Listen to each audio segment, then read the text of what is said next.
Mehdi Hasan talked to Pramila Jayapal, and she's the head of the Congressional Progressive Caucus. And he asked her a tough question on, hey, look, you were wrong about Build Back Better. You said it was going to pass. You had this strategy of keeping it tied together with the infrastructure bill. You buckled on it, and now we're suffering as a result of it. Look at the question he asked, and then listen to her terrible response. So, Congresswoman, turning now to Biden's domestic agenda, he's obviously not been able to get as much of it passed as he wanted to, thanks to Joe Manchin, Kyrsten Sinema, and the Senate filibuster. When we spoke, you and I, back in December, I asked you about the Build Back Better legislation, and you said this. Have a listen. I do still believe that he is going to do what he told me and what he told our caucus and what he told the country he would do. And if he doesn't? No, we're going to do it. We're going to do it. It will hurt everybody.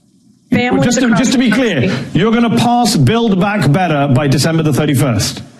We are going to pass Build Back Better. I hope it is by December 31st. I think it will be.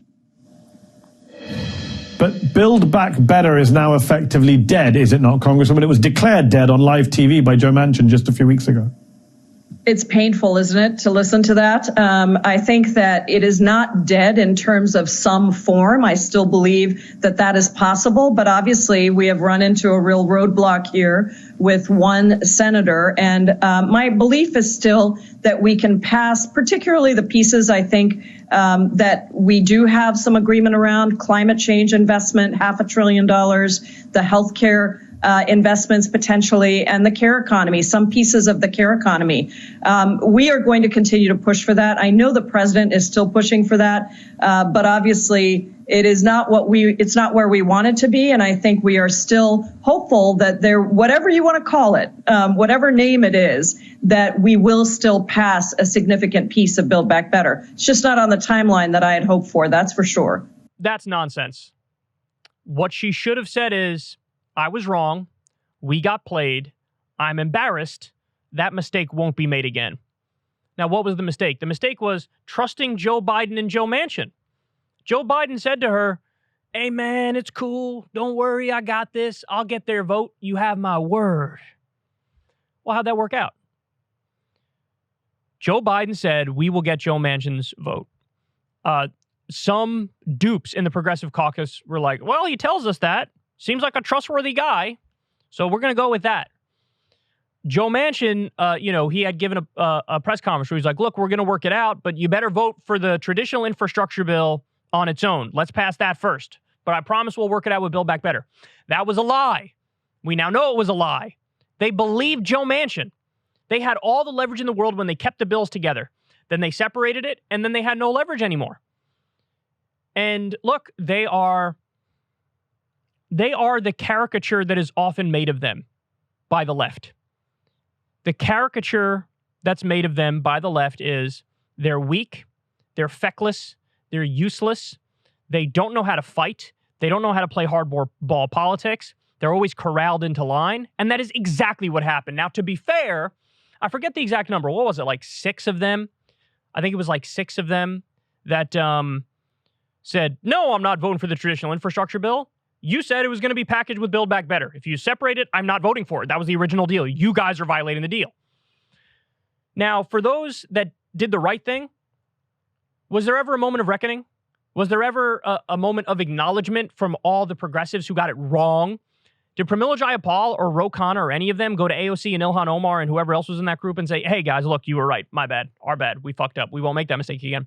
They didn't do that. In fact, they did the opposite. They're still out there claiming, well, I think maybe we'll be able to get something done.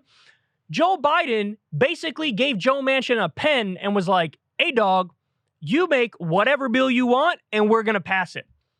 And they're looking at that situation and going, oh, what's the problem? We might end up getting something. Look, you're going to get something written by a coal magnate. You think a bill that Joe Manchin would come up with on his own will suffice for the kind of legislation that we need? A guy who's bought off by Republican donors and every big corporate donor under the sun? And you're still hopeful? Like, oh, yeah, no, we might end up getting some. It'll just be a little later than we thought. Hold the L. Take the L. Admit you were wrong. We were right. We told you can't separate it. You did. And now you lost. And now you look stupid. And you can't even own it. So nobody should trust you. Why should anybody trust you? Everybody put faith and hope in you. And then you ruined it. And then you squandered it. And you're not even acknowledging it. Which shows me you're going to get rolled in the future too. Because maybe that's the point. Maybe you're a professional loser. Maybe you're a professional loser. Maybe that's what they do. They put the weakest possible people as the head of the Progressive Caucus. And so they rally the votes and vote the wrong way and capitulate and give away all the leverage. If they really want to show us that they're serious, block any and all legislation and force Joe Biden to break out that executive order pen and abolish student loan debt and legalize marijuana. Put real pressure on him. Oh, if you want anything else to pass at all, you better do those executive orders. If you don't do those executive orders, guess what?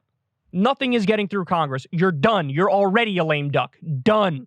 3 years left? My ass cheeks. How about 3 years with zero bills getting through? How about that? You better break out that executive order pen. Now, are they going to do that? They're not going to do that. Joe Biden made him look like a fool. Joe Manchin did too. Are they going to, is it, hey, turnabout's fair play.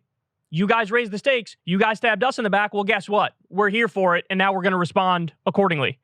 Are they going to do that? They're not going to do that. In fact, she's going to go out on these shows, embarrass herself, and pretend like she was still in the right. And, oh, maybe we'll get something. Unbelievable. Absolutely pathetic. Good question from Mehdi Hasan. Pramila Jayapal, you should be a lot more embarrassed and feel a lot more shame than you currently are. Ever since Adpocalypse, when YouTube defunded all independent news and politics overnight, we haven't trusted them. We know they can pull the rug out from underneath us at any time. If you enjoy this content, please consider tipping $1 or $2 per month on the Secular Talk Patreon. Link in the video description box below. Thanks for your support.